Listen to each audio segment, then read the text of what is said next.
to Kansas, gateway to Oz. Under the rainbow, this is where it was. Hollyhocks and red ripe tomatoes, hand-churned homemade ice cream. Let me tell you, Kansas is more than tornadoes. It's the best part of Dorothy's Today Around dream. Kansas introduces us to yet another talented Kansan, actor Eric Stonestreet from Kansas City. Next, learn how the happy mistake of a mother seeking a better diet for her daughter led to a new gluten-free bakery in Wathena. Then take a look at the history of flooding in Kansas, starting with June 1844. And we'll end with the Kansan who developed the bumper sticker. Closed captioning brought to you by Ag Promo Source. Together we grow. Learn more at agpromosource.com. This segment brought to you by Brown Chevrolet Buick in Wamego, just a short drive down the Yellow Brick Road. Hey, in a few hours, the sun will be up on a brand new Wednesday. I'm Frank. I'm Deb. And this is Around Kansas. Good morning. Good morning. And you know, where I live out in the western part of the state, it takes another hour or two for the sun, to get there. You know, it takes a while for it to roll on out I-70 and Well, it has all to climb the the way. hill, you know. Well, it's a pretty 800 steady. feet to 3,700 Yeah, feet, it's a pretty steady incline Yeah. going out there.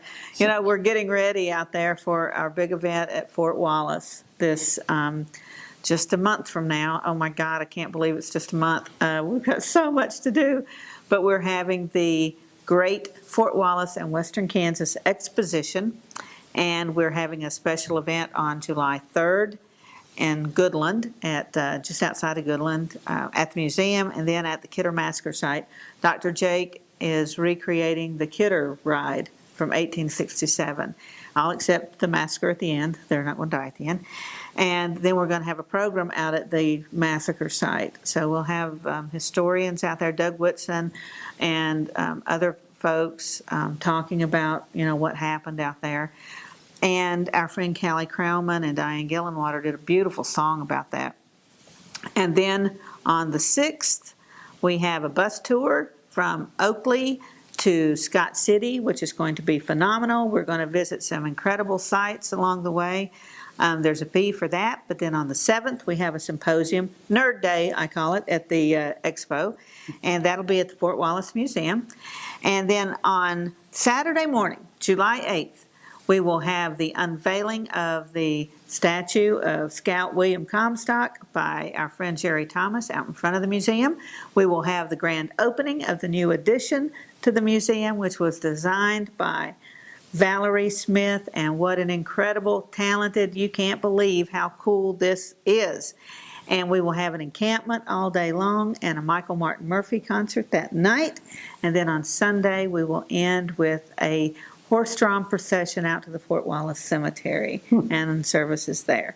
So it's going to be huge. So visit the website for Fort Wallace Museum. Find me on Facebook, find our Facebook page. But yeah, and you better get some room reservations, like maybe in Denver by now, because man, we are filling them up fast out there. Either that or a camper or a tent. A camper or a tent, that's right. And that space is at a premium, so. But hookup space may be at a premium, but space, by golly, we got space out there, so we will find a place to put you. If you want to come, we will find a place. Yeah, that's right. Somewhere on the high plains. You may be in a field somewhere, but we got space. That's the one thing we got a lot of. So it's going to be an awesome time. Another thing to look forward to here in the great state of Kansas. That's right. There's so much going on. People that complain, my granny used to say, the only people that are bored are boring people. And I'm like, the more I look around, that's true, Frank. You know, people that can't find something to do are generally boring people. You don't want to waste time with them. Move to the next table. You don't want to be talking to those people.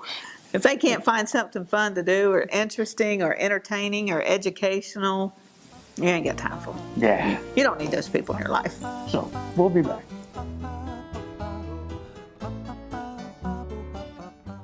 Valley Vet Supply is devoted to providing information and professional quality products at reasonable prices. ValleyVet.com, ValleyVet.com, Valley Vet Supply. Ag Promo Source is a unique group of marketing specialists with one mission: help your ag business grow. Each affiliate has their own area of expertise, and they work together to bring you advice, products, and services. To get started, visit agpromosource.com. Ag Promo Source. Together we grow. Brown Chevrolet Buick in Wamego is driven by the spirit of American ingenuity. Come in for a new Chevrolet car, truck, or SUV. If we don't have exactly what you want, we'll find it for you. And we also have a great selection of used cars. We make sure you have an easy, fun, and transparent sales experience that saves you time and money. But if you want high-pressure salesmen and hours spent in the finance office, you'll just have to go elsewhere.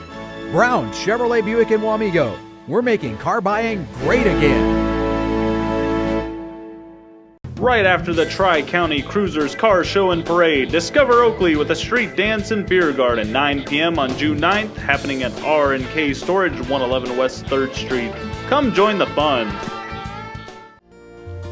This segment brought to you by Kansas Regenerative Medicine Center. Your stem cells, your health, your life. Back again. And Frank, I forgot in our open to remind people about the Ren app. If you have your Android phone, you guys have that brand new app, and that's pretty cool, and that's going well. Yes, it is. Yes, it is. Yeah, if you have an Android device, you can get WREN. Our own application is there.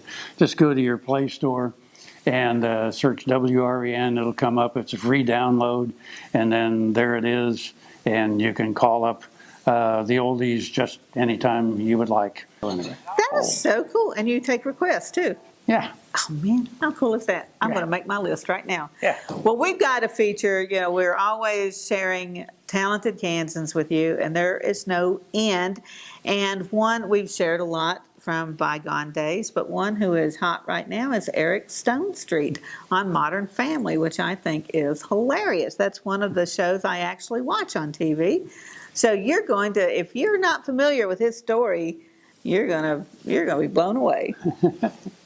While K-State is known for engineers and veterinarians, sometimes the university turns out some pretty good actors. Case in point, Eric Stonestreet, best known for his role in the ABC comedy Modern Family. Born in Kansas City, Kansas, he attended high school in Piper and attended K-State to study sociology and perhaps pursue a career in criminal justice. But as a mere child, he had worked as a performer. At age 11, Eric devised a clown character named Fizbo, which was featured in an episode of Modern Family, the episode he eventually won an Emmy for. Eric graduated from Kansas State University in 1996. He performed in local plays and also dabbled in the Chicago improv scene before moving to Los Angeles to pursue further opportunities as an actor. Eric has since appeared in numerous television and film projects. He made his screen debut in a 1999 episode of Dharma and Greg and made his film debut in Almost Famous the following year. From 2001, he held a recurring role on the crime series CSI, appearing as a lab technician. He also appeared in shows such as ER, Crossing Jordan, Pushing Daisies, and The Mentalist. He joined the cast of Modern Family in 2009. His portrayal of the carefree, if not flamboyant, Cameron Tucker earned him strong critical acclaim. It also led to an Emmy Award for Best Supporting Actor in a Comedy Series the following year. In the series, the character Cam hails from Tonganoxie, Missouri. Eric often tosses in references to familiar places, and he told a Kansas City Star reporter that he placed his hometown in Missouri rather than Kansas because he knew the other scripts would evolve into making fun of his hometown. He preferred making fun of Missouri rather than Kansas.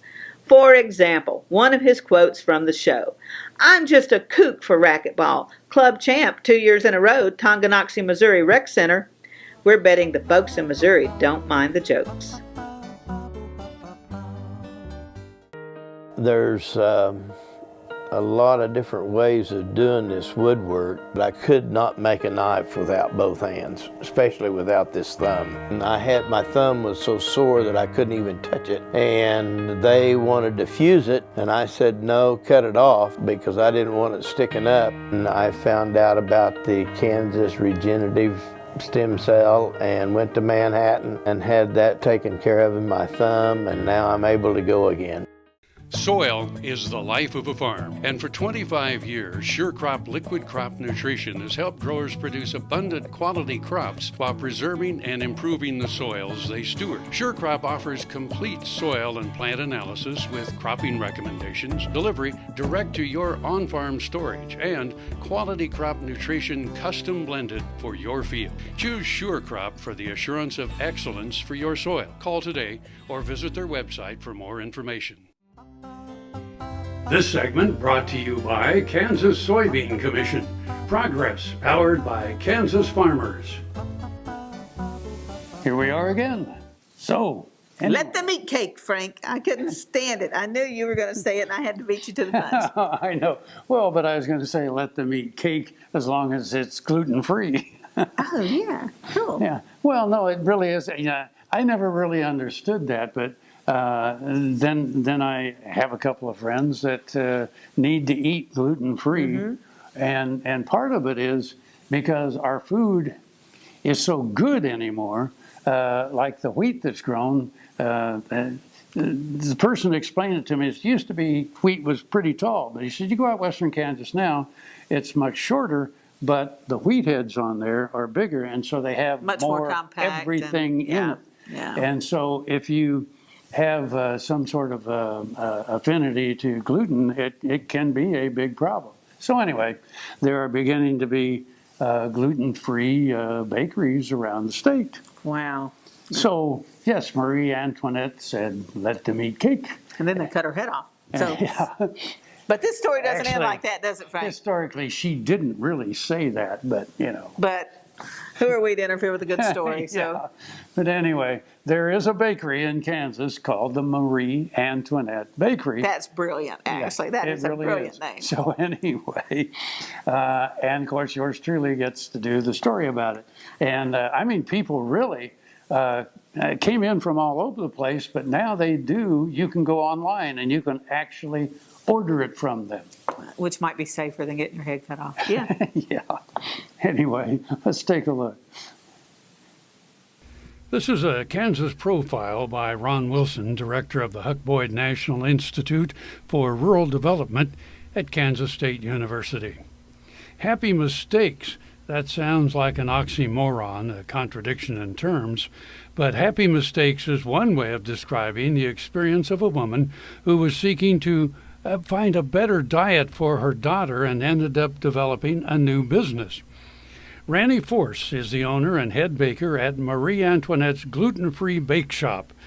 Randy grew up in a farming area of Michigan where she cooked and baked in the kitchen with her mother. Randy got married and became a mother herself and later moved to St. Joseph, Missouri. In 2010, her 11-year-old daughter started exhibiting major symptoms of illness. The daughter experienced dizziness, vomiting, daily migraines, lethargy, and imbalance. Her doctors were baffled. The family went to specialist after specialist. One day, while sitting in yet another doctor's waiting room, Randy happened to glance at a medical journal article about eating gluten-free. The symptoms of gluten intolerance sounded a lot like her daughter's. Randy's described this to the doctor, who agreed to let them try gluten-free diet until her next appointment. In a matter of days, my daughter's condition improved, Randy said.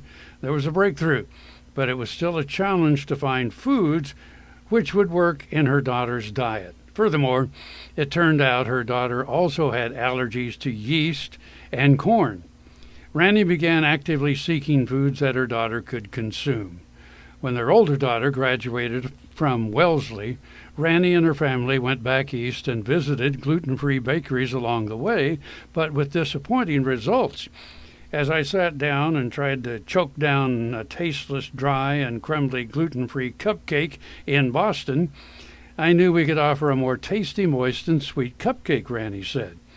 Through trial and error, Randy began developing gluten-free recipes of her own. Her daughter's eyes would light up at the sight of cupcakes and cookies, which she could consume. We figured if our family had this problem, we couldn't be alone, Randy said. Randy decided to open a bakery to serve this need. Using a logo of a pretty young Marie Antoinette, the drawing of which resembled her daughter, Ranny and her husband opened Marie Antoinette's gluten-free bake shop. They located the shop in the nearby rural community of Wathena, Kansas, population 287. I love Wathena, Ranny said. It reminds me of the farm country where I grew up in Michigan. Randy's husband developed the graphics and filmed commercials for the store. The bake shop menu has broadened beyond gluten-free products as people learned that there could be alternative recipes for other popular foods as well. We now specialize in allergy-free cooking, Randy said. The menu includes breakfast and lunch items as well as cookies, cakes, cupcakes, and holiday treats. Marie Antoinette's also caters parties and special events. The company is having K-State food scientists analyze its foods for nutritional value as the company prepares its products for shipment and delivery. Already visitors have sought out Marie Antoinette's from across the country. For example, the bake shop has had customers from Ohio, Virginia, Texas, and California. Randy continues to develop new allergen-free products. One was what her husband called a happy mistake. I was trying to make a gluten-free donut recipe, but it looked like cinnamon roll dough instead of donuts, Randy said. I tried it that way, and I've had people say that these are the best cinnamon rolls they've ever had. Not only has this venture helped Randy's family's diet and created a business, it has been personally rewarding. It's really nice when people say things like, "This is the first time I've been able to have a birthday cake for my daughter," Randy said. For more information, go to mariesglutenfree.com or on Facebook.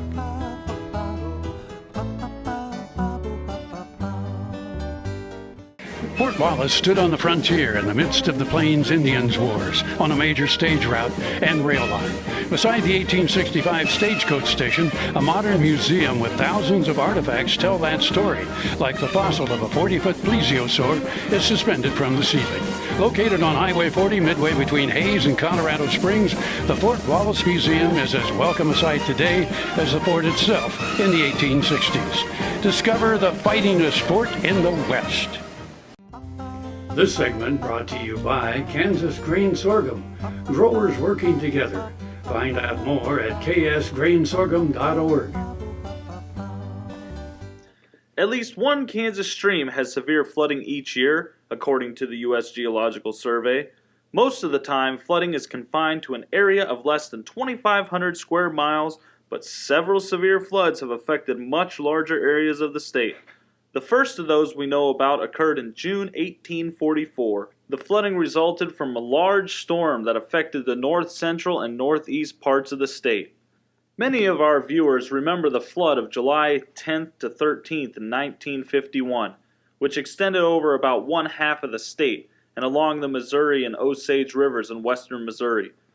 The flood was caused by storms that originated at the convergence of warm, moist tropical air from the Gulf of Mexico and a frontal system that was centered in east-central Kansas. The resulting precipitation, which ranged from 6 to 17.5 inches, fell during 3 periods about 24 hours apart. Rainfall totals for May and June already had begun much greater than normal. Because the soil was saturated, the heavy rains had nowhere to go. Severe flooding occurred along the Arkansas River upstream from Great Bend during June 17th through the 25th in 1965 as a result of storms in the foothills and the plains east of the Rocky Mountains in Colorado and New Mexico. Because the main storm did not affect Kansas, local flooding was minimal, but the Arkansas River overflowed from the western state line downstream to Great Bend. On the afternoon of June 14, 1981, a series of intense thunderstorms along the forward edge of a stalled cold front produced from 5 to 20 inches of precipitation in about 12 hours near Great Bend. The storm affected about 300 square miles of tributaries to the Arkansas River upstream. A similar storm occurred in Kansas City metro area in September of 1977 when as much as 11 inches of rain fell in 24 hours. During the Halloween floods of 1998, the worst of the flooding occurred in south-central Kansas. Flooding along the Walnut River at Winfield was the second highest in more than 100 years of record. Several smaller basins had peaks of record during that flood. While flood control reservoirs in Kansas have reduced the level of flooding in recent years, there's no holding back Mother Nature, and every now and again she reminds me. Buffalo Bill Cody earned his legendary title in Oakley. Bring the family and come celebrate Oakley's pioneering history and unique geography at two sites, the Buffalo Bill Cultural Center and the Fick Fossil Museum. Cody's statue marks his achievements and welcomes visitors to the Cultural Center. The Fick Fossil Museum houses world-class fossils and artifacts. You'll find Oakley at the hub of U.S. Highways 83 and 40 and I-70. Stop for the legend. Stay for the day. Discover Oakley. This segment brought to you by Kansas Farm Bureau, the voice of agriculture. To join today or more information, go to kfb.org or find us on Facebook and Twitter. Hello again. This is Around Kansas. I'm Frank, she's Deb, and he's the film guy over there. Wave, Michael. Yeah, wave at him.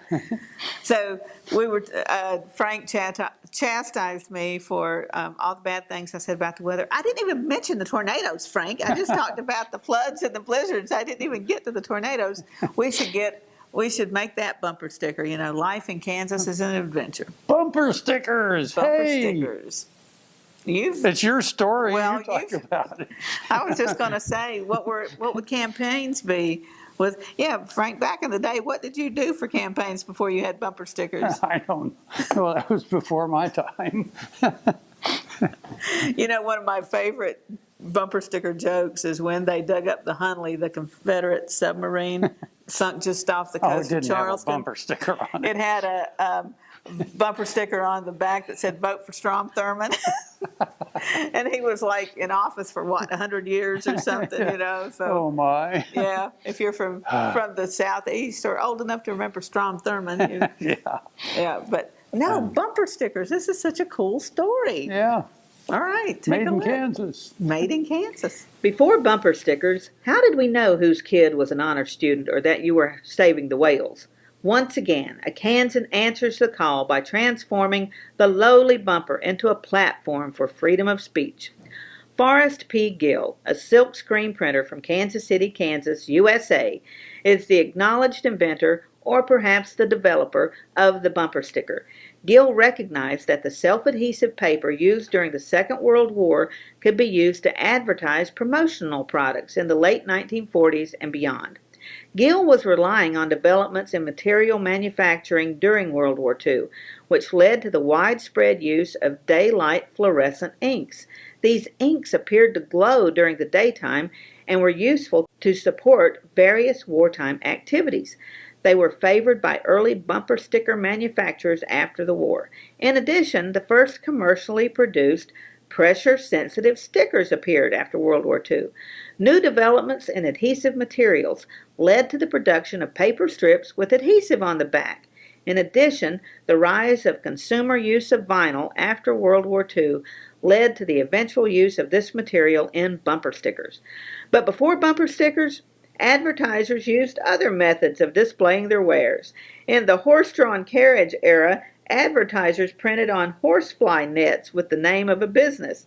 In the 1930s and 1940s, bumper signs were printed on metal or cardboard and wired to the chrome bumpers. Lester Dill, promoter of Merrimack Caverns in Missouri, was an ardent adopter of the bumper sign to attract motorists to his site. Using a windshield decal was another option. These paper strips could be wetted and placed inside a car window. However, these strips did not hold up well when placed on a bumper. Early widespread uses of the advertising bumper sticker were for tourist attractions such as Marine Gardens, Florida, Seven Falls, Colorado, Merrimack Caverns in Missouri, and Lookout Mountain, Tennessee. Another popular advertisement was the See Rock City sticker. In the 1940s and 50s, visitors to the site had a sticker applied to their car which duplicated the famous signs painted on the roofs of barns throughout the southeastern United States. Tourist attraction staff would circulate through the parking lot applying the promotional sticker to every car. The first documented presidential election that used adhesive bumper stickers in political campaigns was the 1952 election between Dwight D. Eisenhower and Adlai Stevenson II. I'm Frank, I'm Deb. and we'll see you somewhere around Kansas. Oh, I forgot.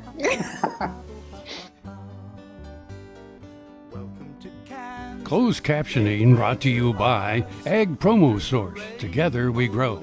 Learn more at agpromosource.com. Ripe tomatoes, hand-churned homemade ice cream. Let me tell you, Kansas is more than tornadoes. We're the best part of Dorothy Street.